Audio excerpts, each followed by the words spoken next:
Esse é o som de uma gravação feita 100% ao vivo antes da mixagem. Amém, amém. Joga as mãos pro alto e diga: e a ele, ó.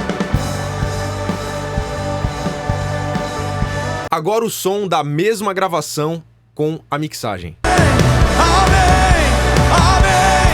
Joga as mãos pro alto e diga: e a ele,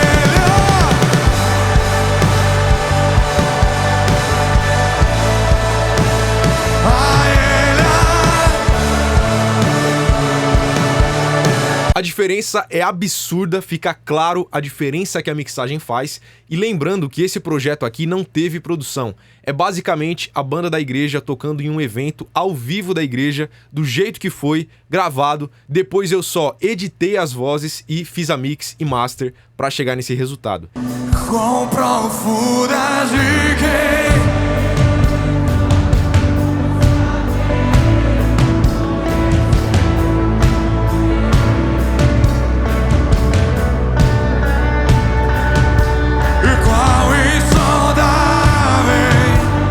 E é o seguinte, galera, eu vou mostrar aqui pra vocês um pouco desse projeto, de como a gente fez, porque é muito interessante também falar de projetos, das situações, né, do mundo real, da vida real, porque muitas vezes a gente não tem um projeto hiperproduzido, às vezes não tem um dinheiro em caixa, né, para investir numa produção mais elaborada e tudo mais. Então, existem várias situações. O produtor musical, o mixer, que trabalha com a mixagem, vai receber projetos de várias formas, vai produzir projetos de diferentes valores também, que vai ser necessário para cada situação. Aqui nesse caso aqui é basicamente um evento ao vivo de uma igreja pequena, certo? Na minha cidade aqui, que é Navegantes, Santa Catarina.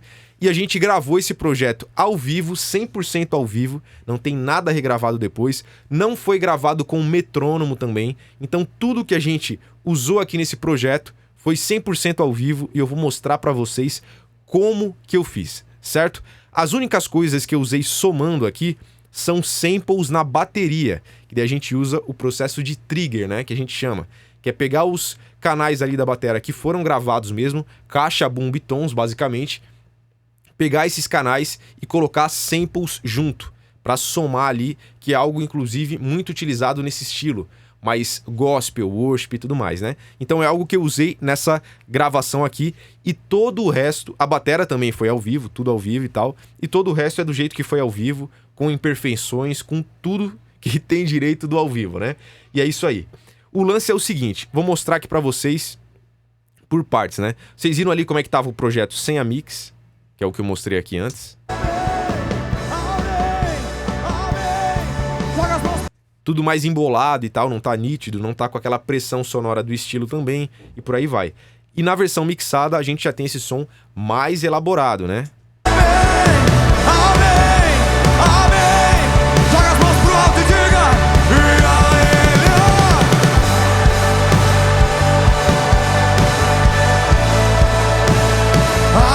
Uma coisa legal de falar desse projeto aqui também é que é uma banda muito menor do que a gente está acostumado a ouvir em gravações de estúdio desse estilo, né? O worship e tal. Porque geralmente, por exemplo, nesse estilo tem bastante camadas de teclados, guitarras e vozes, né? Tem muito. Então tem várias guitarras acontecendo nas músicas, vários teclados, pads, piano, synth, por aí vai. Às vezes vários pads, mais do que um piano. Enfim, né? Guitarras, violão com dobras, vozes também e tal. Aqui não. Aqui a gente tem a batera, que é aqui, ó.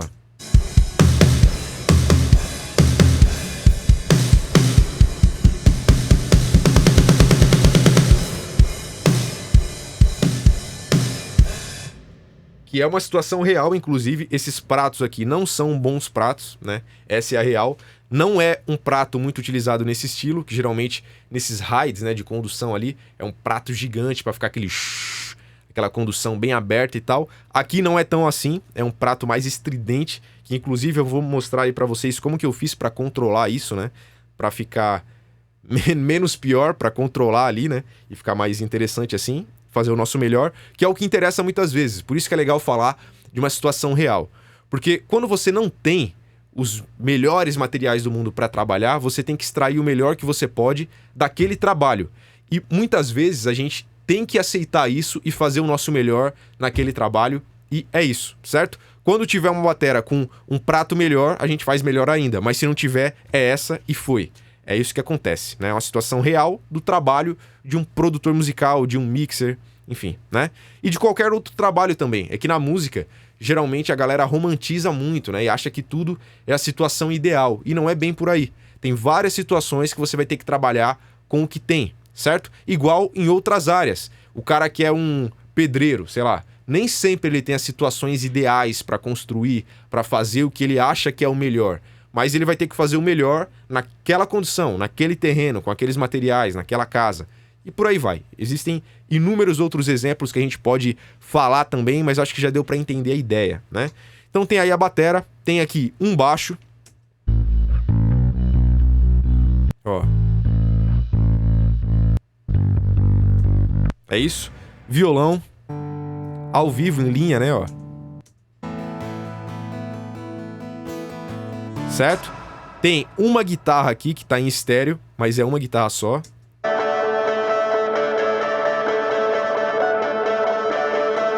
Certo? Tem aqui os teclados, que no caso é um teclado só também, que já faz o pad e o piano.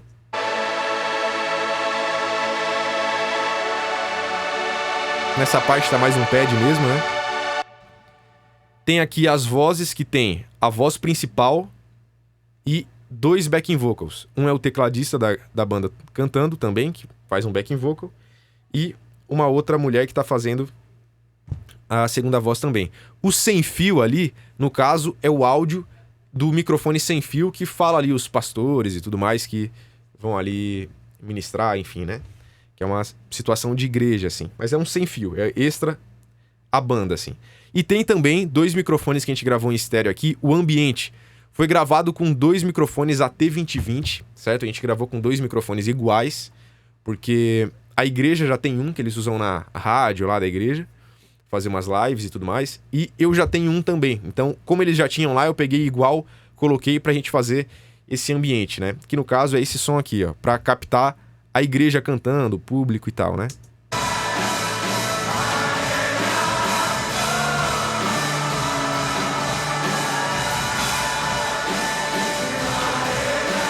É isso.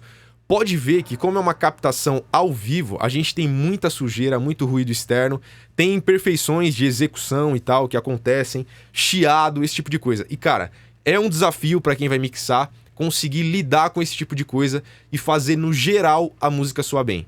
Essa é a ideia e é o desafio, né? A gente ficar muito preso a coisas específicas de cada instrumento não sai do lugar, não adianta. Então você tem que entender esse tipo de coisa. Pode ver que se você comparar uma gravação de estúdio com uma gravação ao vivo de uma banda e tal, ao vivo tem várias imperfeições, né? Eu não lembro especificamente agora o álbum em específico, mas o Paramore, né? Aquela banda e tal, de rock legal pra caramba, é muito bem feito no estúdio, é mais elaborado e tal. Eu já comparei uma gravação da mesma música, tanto em estúdio quanto ao vivo, e ao vivo tem essas características. O som não é tudo aquilo, né? Tem a vibe do ao vivo, mas em característica sonora de áudio, em estúdio é muito melhor, né? É muito mais controlado, dá pra você extrair melhor o resultado das coisas. Mas ao vivo você tem que saber trabalhar também com o que tem, e é isso, né? Então a gente tem aqui, ó, a batera que eu falei pra vocês, que eu coloquei uns triggers ali pra somar e chegar nesse som, né? Por exemplo, se eu tirar os triggers da batera, muda bastante, tá? É uma característica desse estilo também, né?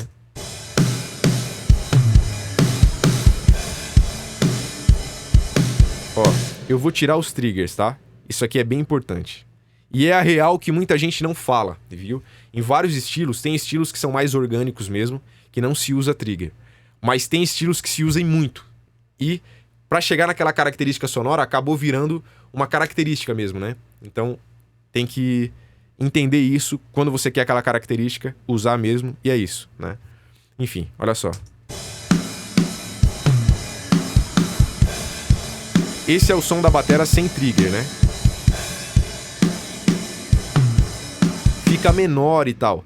Até porque não foi gravado em condições ideais. Por exemplo, se a gente pegar uma caixa ali, não vai estar a caixa com a pele nova. Isso já muda muito o som, tá? A própria caixa em si, o bumbo, enfim, todas as coisas ali. Se a gente for gravar em estúdio, você tem que lapidar melhor. Primeiro, a própria microfonação já vai ser mais adequada, não vai ter tanto vazamento. O instrumento em si, geralmente em estúdio, já vai ser melhor. As peles também geralmente estão mais novas do que a bateria da igreja, que foi usada aqui. Então, esse tipo de coisa que faz diferença aí bastante, tá? E aí o sample ajuda a gente nisso aí. Outra coisa, a caixa aqui da bateria só tem o microfone de cima. Não tá com a esteira, ó.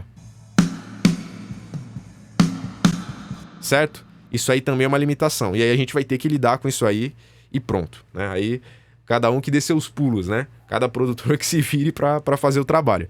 E aí o lance é o seguinte, outra parada interessante, o over, que eu falei pra vocês, que os pratos não são legais, né?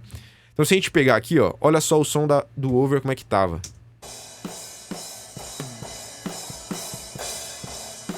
Olha só, os pratos são muito agudos pra esse estilo, né? E aí a gente tem que conseguir moldar um pouco isso aí, é muito estridente e tal. Então o que eu fiz aqui foi isso aqui, ó. Olha só a diferença, sem... com. Já muda. O prato continua não sendo um prato top, mas pra mim melhorou, entendeu? Encaixou melhor na mix. E aí o que eu fiz aqui é o seguinte, eu usei o Speccraft, que é um plugin pra tirar ressonância, tipo aquele SUT 2, né? É um plugin massa demais. Inclusive esse aqui eu recebi de presente da Three Body Technology, que é a empresa que faz esse plugin, que faz o Kirchhoff EQ também, que é o equalizador que eu uso bastante atualmente. E é muito top. E aí eu tô usando bastante. Aí esse plugin aqui eu usei para controlar as ressonâncias, principalmente nesse agudo. Quer ver? Ó, vamos ver a diferença que ele faz. Ó. Olha só sem ele, cara. Estridente demais. Com ele dá uma segurada legal, apaga um pouco o prato, mas é um efeito colateral que é isso, né? E ficou melhor do que antes, pra mim. Aí eu coloquei depois um equalizador, subindo um pouco o grave aqui, ó. Porque isso aqui vai me ajudar na ambiência da bateria. Por exemplo, como eu falei pra vocês, eu não tenho ali um microfone de esteira, né? E eu não tenho também um microfone de room de bateria, que geralmente tem quando a gente grava em estúdio, né? Então nesse caso aqui, eu busquei um corpo a mais no próprio microfone do over, que pega o som geral da bateria. Ó.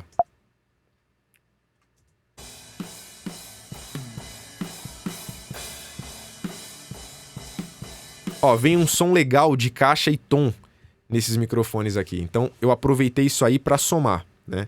Já que a gente não tinha o mundo ideal aqui. Tem que se virar. Certo? Depois eu coloquei um Shapes Omnichannel da Waves, que é um channel strip, né? O que eu fiz aqui basicamente foi comprimir, saturar um pouquinho para ele dar uma esquentada e coloquei um de-esser aqui, que é um compressor de agudo. Então ele vai controlar um pouco também quando o prato passa do ponto, às vezes a caixa e tal, né?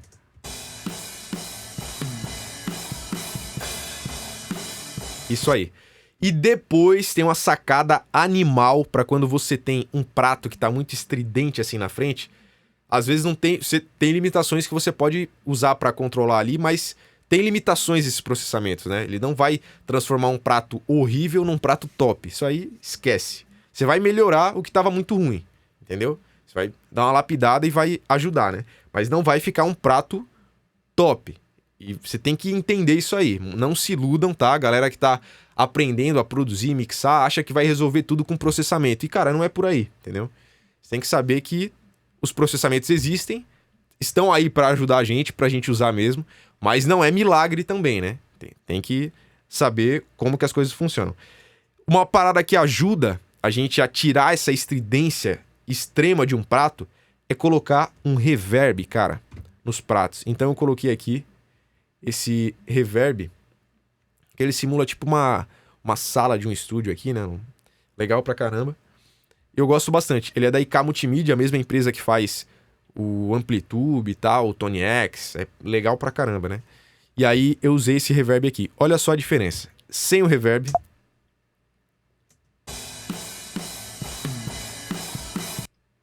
Com o reverb.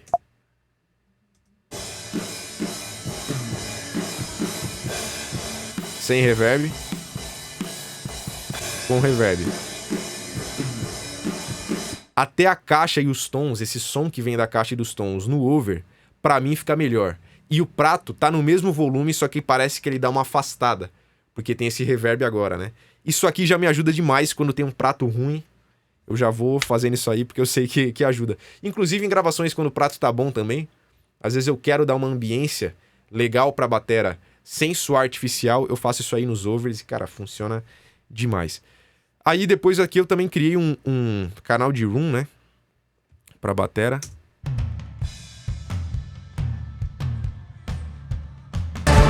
Um room fake aqui no caso, né? Aí eu mandei todos os canais aqui de caixa, tons e bumbo, né? Pra cá. Usei uma saturação. Equalizador pra moldar aqui o que eu queria. E depois um reverb, certo? Pra chegar nesse som aqui e somar com a batera no geral.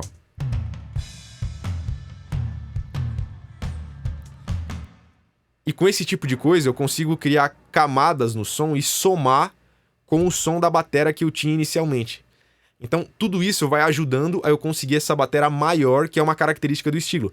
Então quando tocar a batera toda aqui, ó, eu vou ter esse corpo a mais.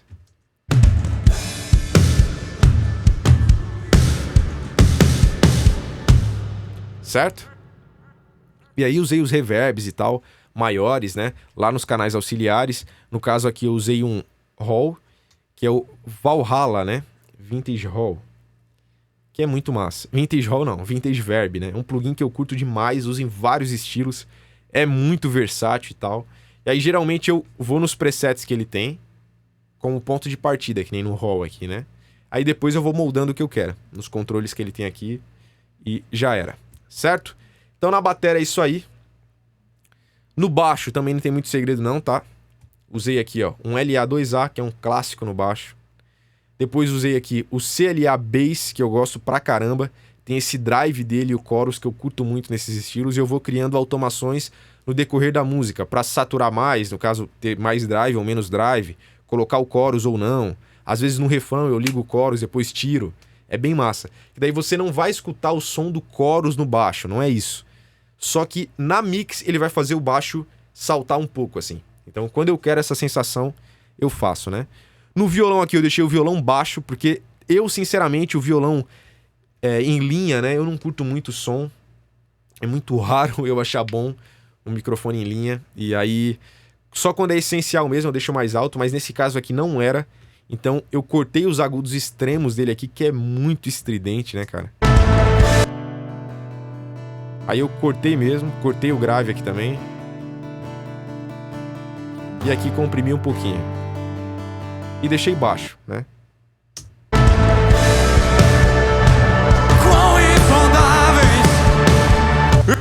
Na guitarra aqui, o lance é o seguinte. A guitarra já vem com os efeitos, né, dela e tal.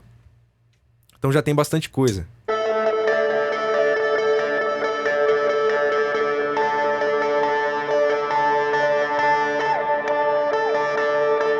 Certo? E aí o que eu fiz foi moldar o que eu queria. Então eu cortei os excessos aqui, de grave e tal, um médiozinho que ficava pitando ali, fui limpando. Depois usei aqui, ó, um compressor em estéreo, tá? Porque a guitarra foi gravada em 2 canais. É uma guitarra só, mas da pedaleira já sai 2 cabos, né? Que vai entrar em 2 canais da mesa, então ela vai ser gravada em estéreo. E aí os processamentos que eu faço aqui, ó, eu tenho aqui guitarra L e guitarra R. Eu jogo as duas para um grupo e nesse grupo eu faço o processamento que eu quero. Já em estéreo, tudo, certo? E aqui, como é uma guitarra só, é isso aí que eu tenho que fazer, né? Aí, ó, coloquei o compressor em estéreo. Usei aqui também o Speccraft, que é o mesmo plugin que eu usei para tirar a estridência lá do over da batera. Então usei aqui na guitarra, também no médio agudo, para tirar o que estava muito ardido, assim, ó, espirrado, né? Ó a diferença, sem...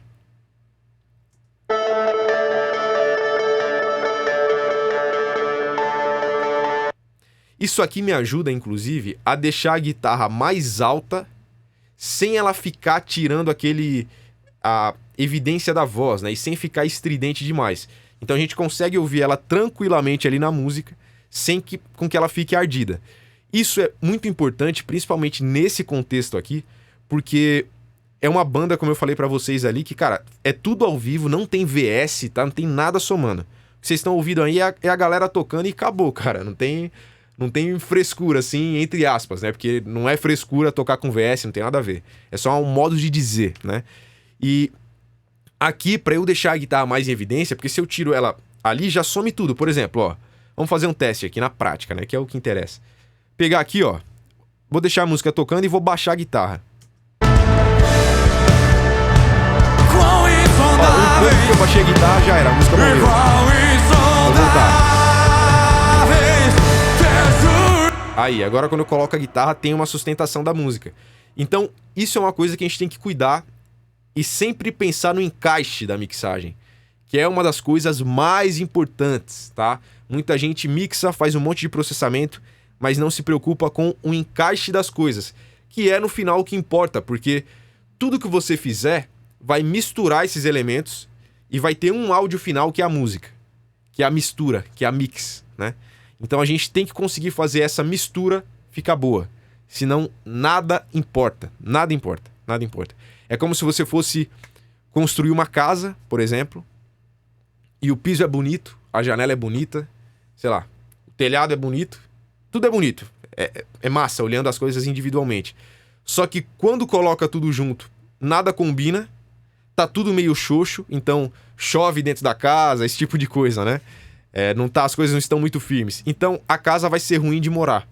Independente se a janela é bonita, se a porta é bonita, não interessa. É ruim de morar e o propósito da casa é a galera morar dentro. Então não cumpriu o propósito. E a mix, o propósito da mix é misturar os elementos e fazer esses elementos soarem bem em conjunto, como uma música. Se você fez vários processamentos na voz, na batera, no baixo, individualmente eles estão legais. Só que no contexto não faz sentido, já era também. Na minha visão, pra mim, tá? Na minha visão, não cumpriu o propósito que era misturar os elementos e soar como uma música. Entendeu? Então, isso é muito importante de entender. Depois, coloquei aqui também um equalizador dinâmico, que é o Kirchhoff EQ, né? Que ele pode ser um equalizador comum ou um equalizador dinâmico ali.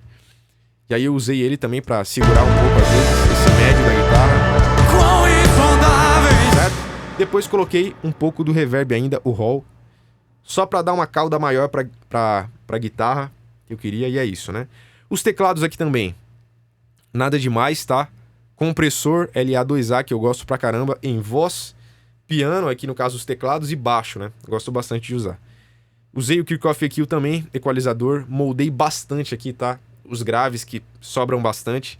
E esse agudo aqui, eu usei equalização dinâmica pra segurar quando tinha um synth muito agudo ali e tal, eu segurei bastante. Ó. Aqui ele não tá fazendo nada, né? Mas lá na frente... Nem lembro onde é mais aqui, mas eu sei que eu usei pra controlar esse agudo extremo, que às vezes vinha do synth e tal, então usei uma equalização dinâmica pra ele cortar o agudo só quando ele passar do ponto, né? A ideia é essa, é tipo um compressor mesmo.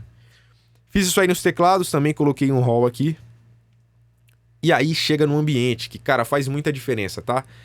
No ao vivo, cara, eu sempre gosto atualmente de gravar o público, porque faz muita diferença e é o que dá vida no som, tá? Por exemplo, vamos fazer um teste na prática de novo. Vou colocar aqui, ó.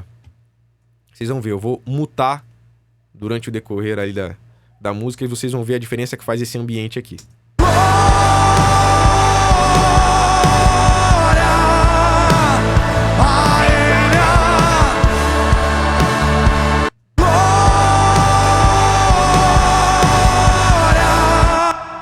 Vem bastante sujeira nesse ambiente, mas pra mim é a vibe do ao vivo é essa, dá pra ouvir o público e, cara, atualmente eu gosto demais, entendeu? Antes não curtia tanto, mas, pô, hoje em dia, sabendo usar ali, eu curto bastante.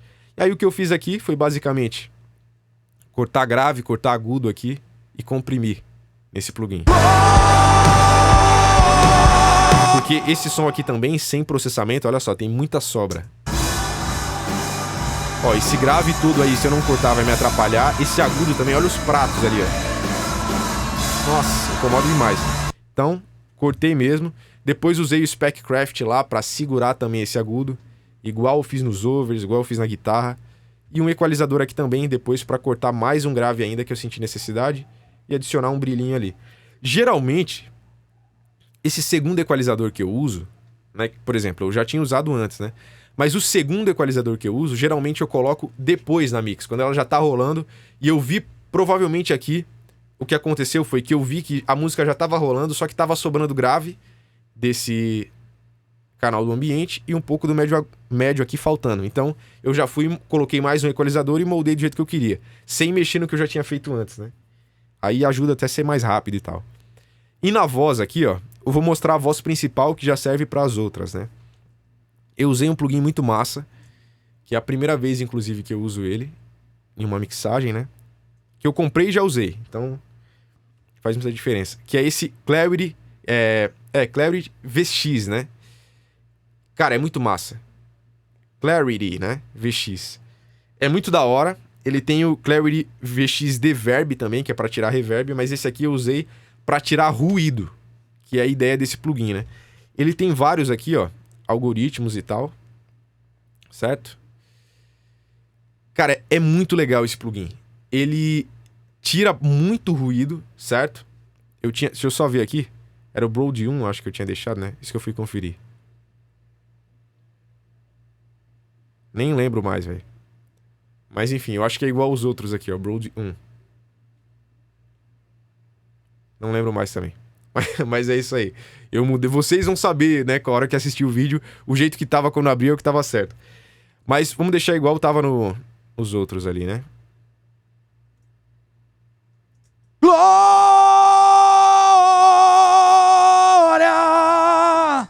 Aê! Ele ajuda muito a tirar esse ruído de fundo que atrapalha, né? Esses vazamentos e tal, né? O Broad 1, se eu não me engano, e o Broad 2 são massa pra voz, assim, cantada com o microfone perto da boca, né? Glória! Ó, sem o plugin. Glória!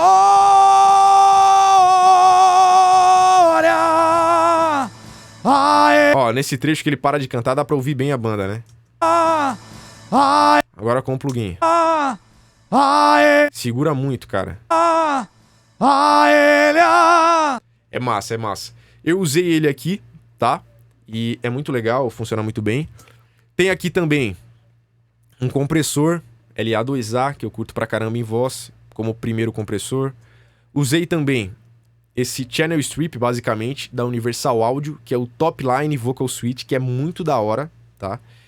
E ele é um plugin que eu gosto pra moldar a coloração da voz no geral. Por exemplo, no equalizador dele aqui, eu não fiquei fazendo detalhes, né? Eu só cortei grave, adicionei um pouco de agudo aqui e usei a saturação aqui dele, simulação de pré e tal, um pouco de saturação. E é isso, né? O de-esser dele eu já usei aqui também para controlar quando passava do ponto e tal. Então com isso eu já consigo moldar muito bem a voz. Eu gosto bastante disso aí. Depois usei um Kirchhoff EQ, moldando aqui o som da voz. Vale lembrar também que foi gravado com microfone dinâmico e próximo do microfone, né? Então, com isso, já sobra bastante grave, médio grave, que a gente tem que controlar muitas vezes. Usei aqui uma equalização dinâmica também para controlar quando o agudo passava do ponto. Depois usei um SSL 9000J, adicionando mais agudo e comprimindo um pouco. Ó. Certo? Aí coloquei o Speccraft aqui também para tirar ressonâncias. E mais um equalizador dinâmico aqui para controlar esse médio agudo. Certo? E aí coloquei o reverb e delay. Ó.